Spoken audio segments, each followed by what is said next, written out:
Assalamualaikum warahmatullahi wabarakatuh.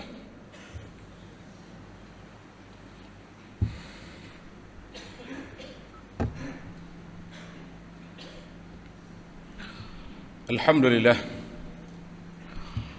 Innal hamdalillahi nahmaduhu wa nasta'inuhu wa nastaghfiruh.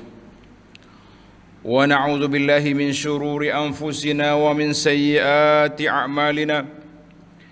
من يهده الله فلا مضل له ومن يضلل فلا هادي له أشهد أن لا إله إلا الله وحده لا شريك له وأشهد أن محمدا عبده ورسوله اللهم صل وسلم وبارك على عبدك ورسولك محمد وعلى آله وصحبه ومن سار على نهجه واهتدى بهديه واستنى بسنته إلى يوم الدين أما بعد فيا عباد الله اتقوا الله أوصيكم ونفسي بتقوى الله عز وجل فقد فاز من اتقى يا أيها الذين آمنوا اتقوا الله حق تقاته ولا تموتن إلا وأنتم مسلمون wa'tasimu bihablillahi jami'a wa la tafarraqu.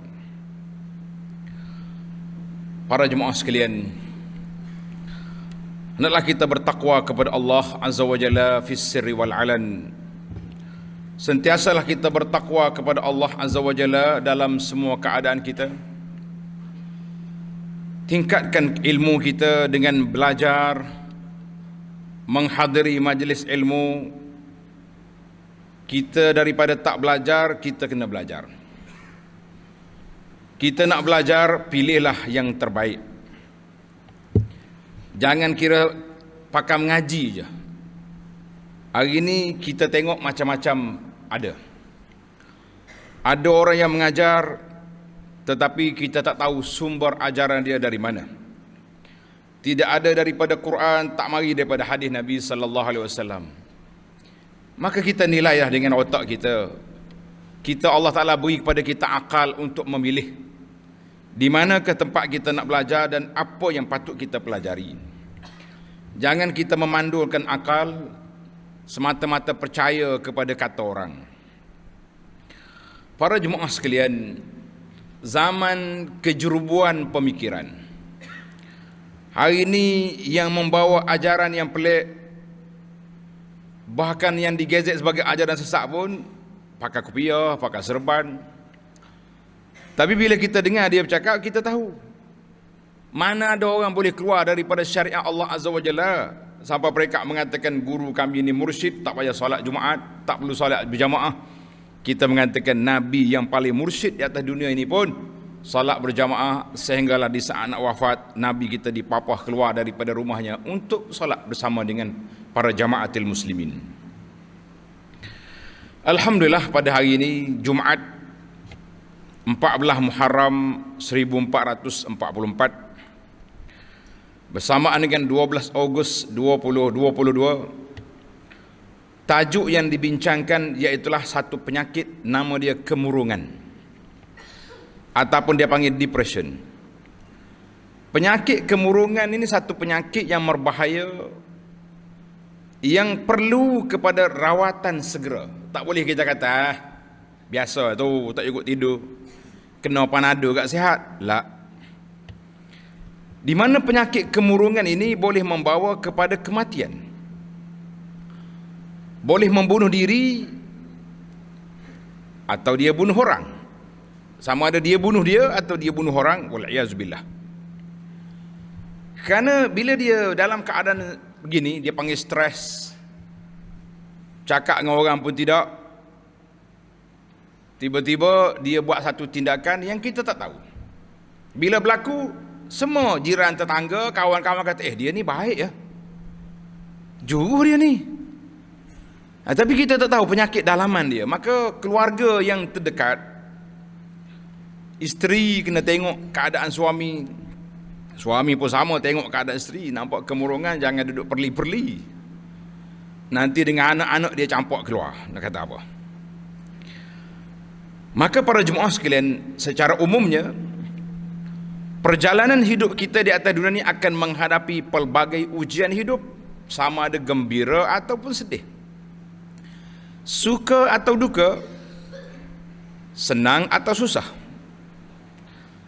Karena itu Allah Ta'ala memperingatkan kepada kita dalam surah Al-Hadid ayat 23, A'udzubillahi minasyaitanirrajim, likai la ta'saw ala ma fatakum wa la tafrahu bima atakum wallahu la yuhibbu kulla mukhtalin fakhur. Artinya kamu diberitahu tentang itu supaya kamu tidak bersedih hati. Kita jangan mudah rasa sedih akan apa yang telah luput daripada kamu. Mana kita dengan dunia ni dua dah. Kita dengan dunia ni salah satu daripada dua. Sama ada kita tinggal dia atau dia tinggal kita. Maknanya kalau kita tinggal dulu, kita mati dulu, maknanya kita tinggal dunia. Ataupun dia pergi dulu, maknanya barang-barang kita rusak dulu. Sebelum ayat ini sebenarnya ada satu ayat lagi yang berkait, iaitulah ma asaba min musibatin fil ardi wala fi anfusikum illa fi kitabim min qabli an nabraha inna zalika 'ala Allah yasir. Apa yang menimpa kamu daripada musibah di bumi, wala fi anfusikum, ataupun atas diri kamu sendiri, illa fi kitabim min qabli an nabraha. Allah kata aku dah tetapkan. Ini dia panggil ilmu qada dan qadar. Perkara yang telah ditetapkan oleh Allah, kita tak boleh lari. Kita kena belajar ilmu takdir, ilmu qada dan qadar. Inna dzalika 'ala Allah yasir. Bagi Allah Ta'ala mudah saja. Maka baru sampai kepada ayat kita ni, likaila ta'saw 'ala ma fatakum. Bila kita belajar ilmu tentang perkara ini, tentang takdir Allah Ta'ala yang tetapkan hidup gini, supaya kita tahu bahawa apa yang menimpa kita, apa yang terjadi kepada kita setelah kita berusaha untuk tak mau benda tak baik, tiba-tiba jadi juga, kita tahulah bahawa itu adalah merupakan ketetapan yang telah ditetapkan oleh Allah Azza wa Jalla. Likaila ta'saw. Ini sepatutnya panel ke bawah dia ambil ayat daripada awal. Kalau tidak, mari tengah jalan. Kamu diberitahu tentang itu, tentang apa? Ini dia panggil fiqh al-khatib. Perlu juga dia diambil perhatian supaya orang dengar boleh faham. Maka likaila ta'saw, bila kita tahu perkara yang tersebut, ketetapan Allah Azza wa Jalla, supaya kamu tidak bersedih hati akan apa yang telah luput daripada kamu. Tadi saya cakap dunia kita dengan dunia, sama ada kita tinggal dia atau dia tinggal kita, dua. Sebab tu berbezanya para jemaah, berbeza di antara meninggal dunia dengan meninggalkan dunia. Kalau kita kata orang ni meninggal dunia, maka kita kena jawab inna lillahi wa inna ilaihi raji'un. Kalau kita tengok sahabat kita ni meninggalkan dunia, kita tengok jalan yang dia tinggal kita betul tidak? Maknanya orang ni dah tinggal, tak mau lagi kejar dunia, dia nak tumpu ke akhirat. Dia berpada dengan harta yang dia sudah ada, kedudukan yang dia ada, kita kata itu meninggalkan dunia. Bermakna kita telah pergi kepada suatu sifat yang panggil sifat zuhud, sifat zuhud. Maka Allah SWT ingat kepada kita, wala tafrahu bima atakum, dan kamu juga jangan terlalu gembira secara sombong dan bangga dengan apa yang diberikan kepada kamu. Jangan sombong. Bila kita kaya, kita senang. Ni hari ni kita tengok ada satu trend dipanggil fenomena. Peniaga-peniaga, orang muda-muda yang baru naik, dia panggil up dia punya perniagaan bisnes. Kerja dia duk tayang kereta dia, duk tayang harta dia. Kita kata jangan sombong sangat, dunia ni kecil je. Sekali Allah Ta'ala sentak tarik dia punya harta, dia tak ada buat apa. Jangan sombong. Dan ini tak masuk dalam ni, cuma satu peringatan ya. Bila teringat pada ayat ni, kita pun teringat juga. Iaitu bila kita jangan duk bangga sangat. Bila anak kita dapat A banyak dalam peperiksaan, sekali yang semua tu slip dia punya kertas keputusan tayang semua, sekali gambar anak-anak, kita kata jangan dibangga sangat. Ada satu penyakit nama dia penyakit ain. Innal aina haqq. Penyakit ain ni penyakit panahan mata. Orang tengok dia sakit hati, nanti budak tu rebah tak tahu sakit apa. Nabi kata ain ni, penyakit ain ni kalau kena ke unta masuk kudur, masuk periuk, kalau kena kepada orang masuk kubur. Nasallallahu assalamatu wal afiyah. Baik. Wala tafrahu bima atakum, jangan terlalu gembira dengan apa yang Allah Taala bagi pada kita. Lebih-lebih lagi kalau sombong, bangga, takabur, tak. Wallahu la yuhibbu kulla mukhtalin fakhur. Dan ingatlah Allah tidak suka kepada tiap-tiap orang yang sombong, takabur, lagi membanggakan diri. Jadi para jemaah sekalian, itu ayat yang kita baca sebagai peringatan kepada kita para jemaah sekalian. Bila kita pergi kepada ayat ini, bila kita tadabbur ayat ini sekaligus mengingatkan kita supaya bersifat sederhana, bijak mengawal perasaan. Waktu susah kita kontrol dengan cara sabar. Waktu senang kita kontrol dengan cara syukur. Jangan takabur. Yakni jangan terlalu gembira. Jangan menjadi sombong apabila mendapat nikmat.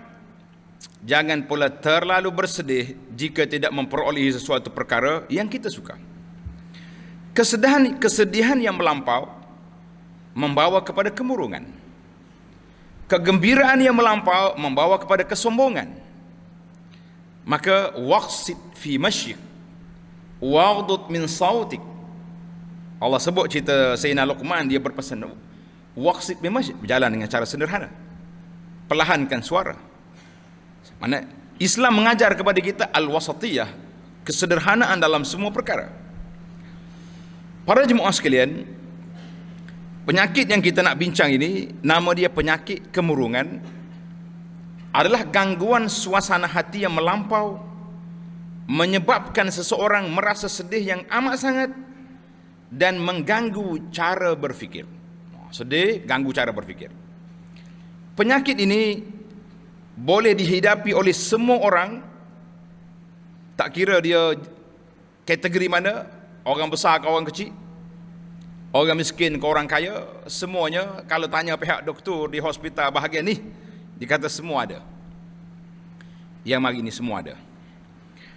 Dan berlarutan selama berbulan-bulan hingga bertahun-tahun.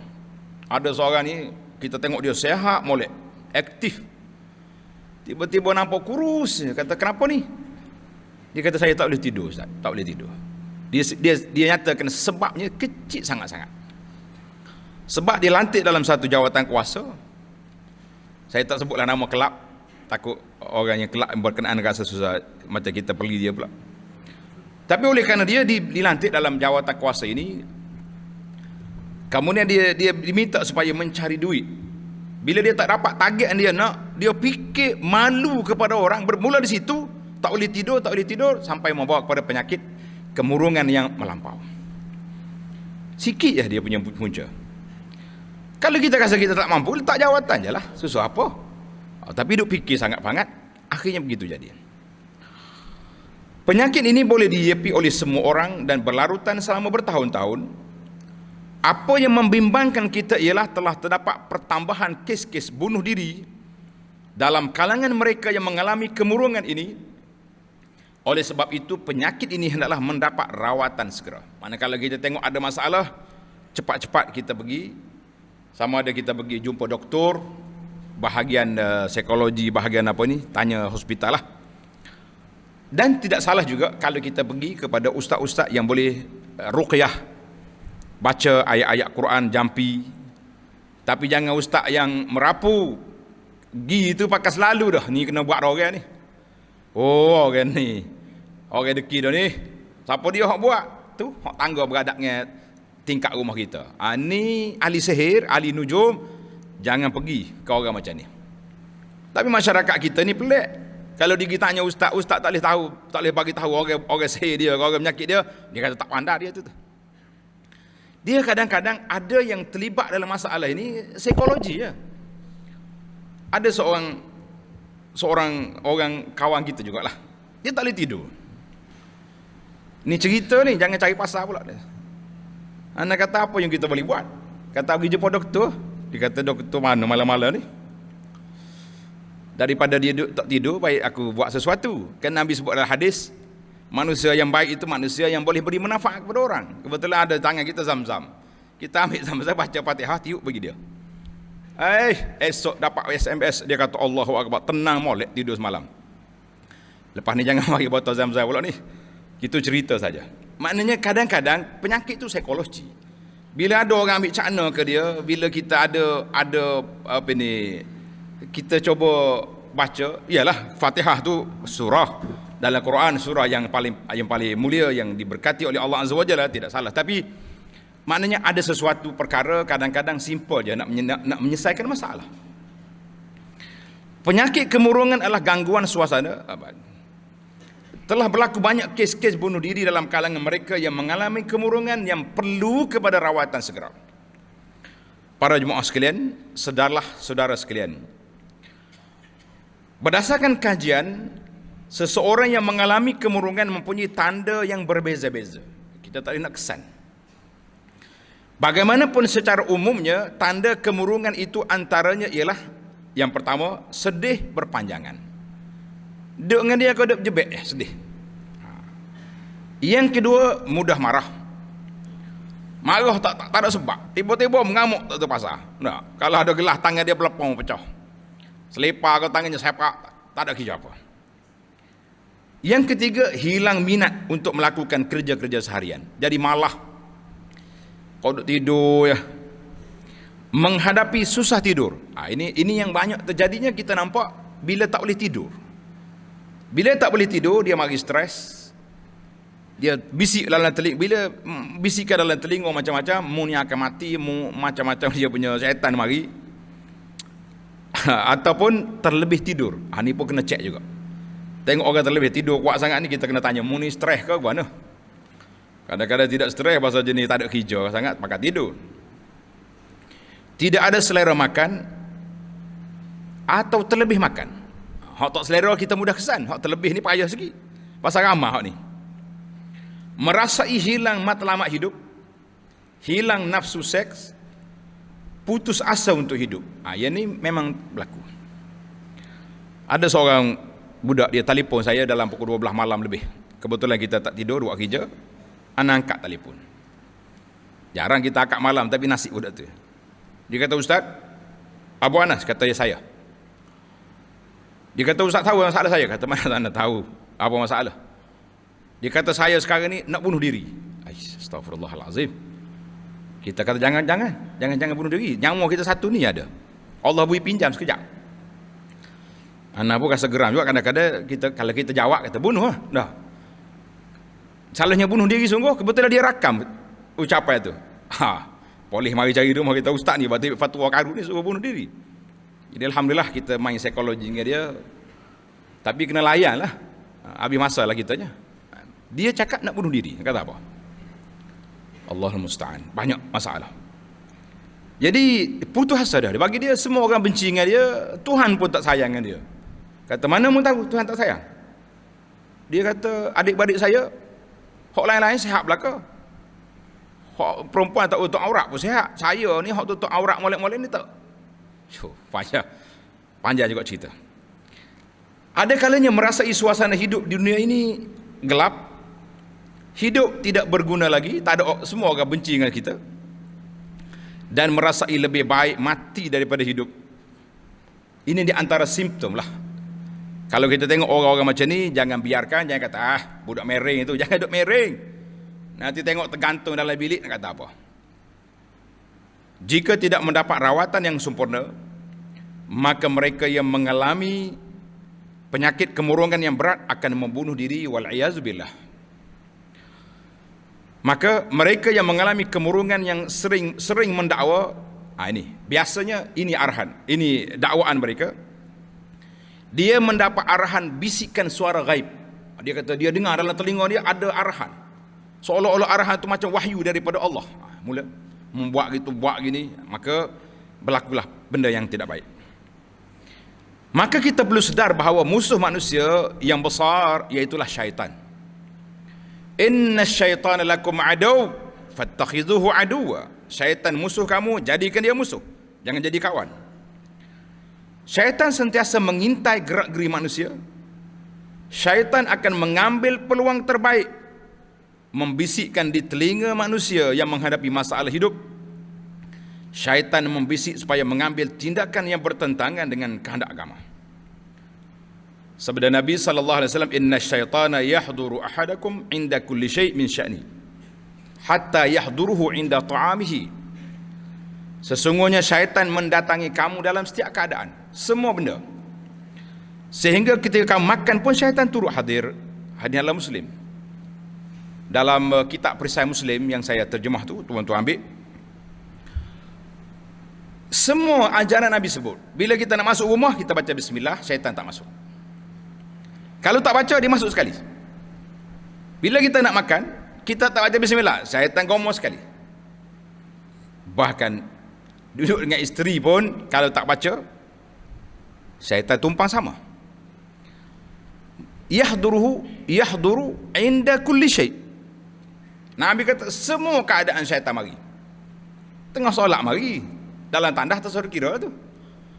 Maka kita sentiasa, betullah bila nak masuk tandah kita kena baca doa. Nak buka baju baca bismillah. Bila baca bismillah, syaitan ni tak nampak kita, tak nampak aurat kita. Itu dalam hadis yang disebut oleh Nabi SAW. Berdasarkan kajian, tidak ada punca khusus seorang mengalami kemurungan, tetapi ia boleh berpunca daripada sejarah kemurungan dalam keluarga, mengalami trauma, yakni terlalu lama memendam rasa yang menakutkan atau menyedihkan, terlalu melayan perasaan. Ini yang masalah kita, yang kita duk perhati tengok orang-orang yang kita jumpa terlalu layan perasaan. Benda kecil tapi dia duk fikir, akhir sekali jadi benda tadi. Para jemaah sekalian, sedarlah Islam melarang kita bersedih secara berlebihan kerana akan merosakkan badan kita. Kita baru je lalu hari Ashura beberapa hari lepas. Tuan-tuan tengok kumpulan Syiah. Kumpulan Syiah ni hari Ashura melampau dia punya kegilaan.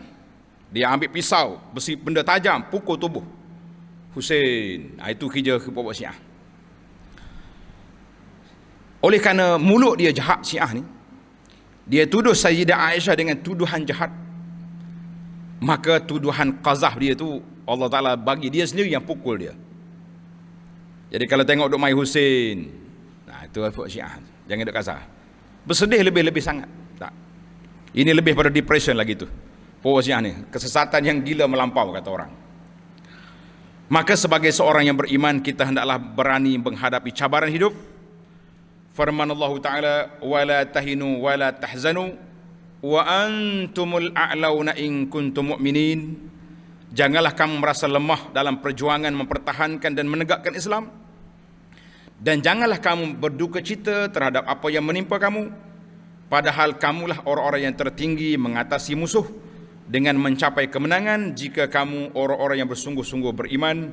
Surah Ali Imran ayat 139. Persoalan besar timbul dalam fikiran kita ialah bagaimana cara merawat penyakit kemurungan ini.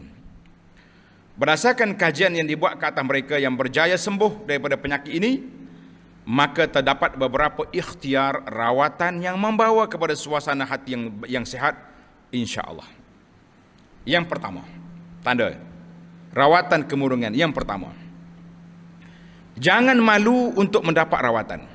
Jangan ada kata, malu aku nak pergi anak ke hospital ni, takut orang kata anak kita gila ke apa. Pergi, jangan ada malu. Kamu yang berat lagi nyanyi.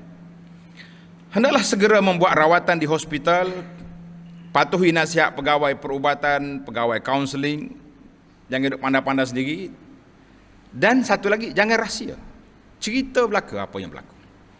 Kalau kita sembunyi, payah orang nak buat keputusan. Payah kita nak buat keputusan. Yang kedua, ahli keluarga hendaklah memberi kasih sayang dan sokongan untuk menguatkan semangat dan keyakinan diri pesakit.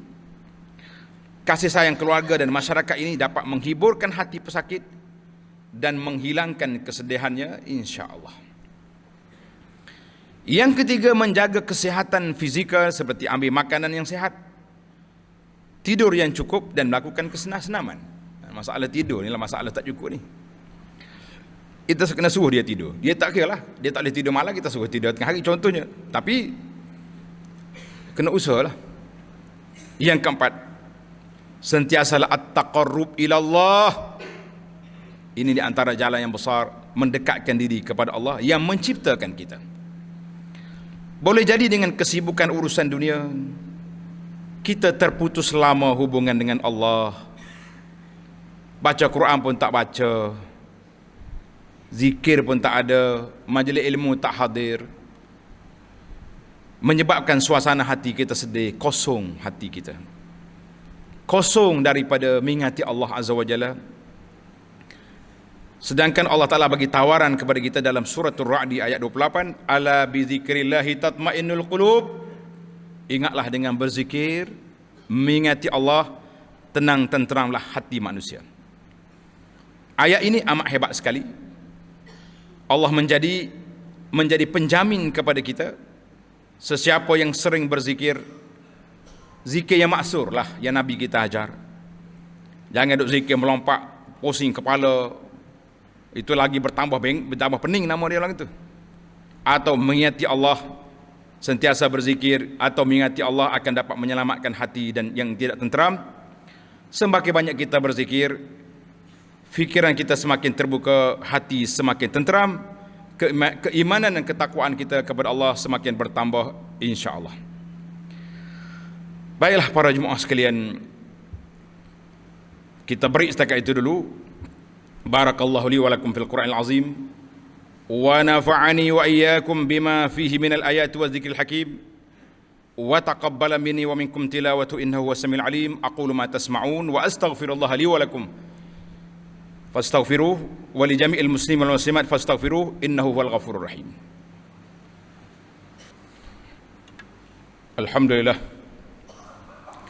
alhamdulillahilladzi hadana li hadza wa ma kunna linahtadiya laula an hadana Allah.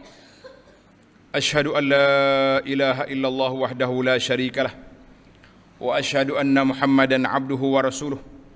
Allahumma salli wa sallim wa barik ala abdika wa rasulika Muhammad wa ala alihi wa sahbihi ajma'in wa ba'du. Fa ya ibadallah ittaqullah. Wahai hamba-hamba Allah, bertakwalah kepada Allah Azza wa Jalla. Bagaimana cara kita nak berzikir agar memberi kesan ke dalam jiwa kita untuk menghilangkan penyakit yang dilanda? Yang pertama, banyak membaca Al-Quran. Kita baca kalau boleh dalam penyakit ini, baca biar bunyi suara, baca biar kita dengar di telinga kita sendiri, jangan duk baca senyap gitu. Yang kedua, beristighfar, bertasbih, bertahmid, tahlil, selawat dan lain-lain amalan diajar oleh Nabi sallallahu alaihi wasallam sentiasa di bibir. Yang kedua, meningkatkan kualiti solat dengan memahami makna bacaan solat, istiqamah solat di awal waktu berjamaah, solat tahajud, solat witir, solat duha dan juga solat sunat rawatib yang lain, serta sentiasa melakukan banyak berdoa kepada Allah Azza wa Jalla. Yang ketiga, lakukan amal-amal sunat yang lain dengan banyak bersedekah, banyak melakukan kerja-kerja kebajikan supaya kita sibukkan diri kita dengan benda baik. Lebih-lebih lagi sedekah ini salah satu daripada cepat. Dan kerana ada riwayat yang mengatakan dawu mardakum bisadaqat, ubatilah orang sakit kamu dengan sedekah. InsyaAllah dengan kita niat yang baik, sedekah kita menjadi penawar kepada kita. Yang keempat, membuang sifat-sifat keji dalam diri seperti sombong, dendam, percaya kepada benda-benda khurafat, takhayul, percaya kepada tutup bomo, ini semua karut belaka, dan menjadikan diri kita sebagai seorang yang suka memaafkan orang lain. Kalau kita sukar, baca kisah Nabi Yusuf AS, tadabbur kisah Yusuf. Yang kelima, melakukan muhasabah diri bahawa di sebalik kesedihan itu ada banyak nikmat Allah dan masih boleh menyumbangkan kebaikan kepada diri sendiri dan masyarakat. Yang keenam, banyak bersabar dan berdoa kepada Allah Subhanahu wa taala supaya Allah tak hilangkan penyakit kita ini biiznillah taala. Kemudian yang terakhir, para jemaah sekalian, ada satu kuliah khas yang saya sampaikan di bawah tajuk Amradul Ummah, penyakit umat. Tulis dalam, tengok YouTube penyakit umat, siri yang ke-42. Kita bincang panjang, lebih 1 jam perbincangan tentang penyakit depression ataupun kemurungan ini, dan juga penawar-penawar yang ditawarkan. Insya-Allah mudah-mudahan ada manfaat. Mudah-mudahan ada manfaat.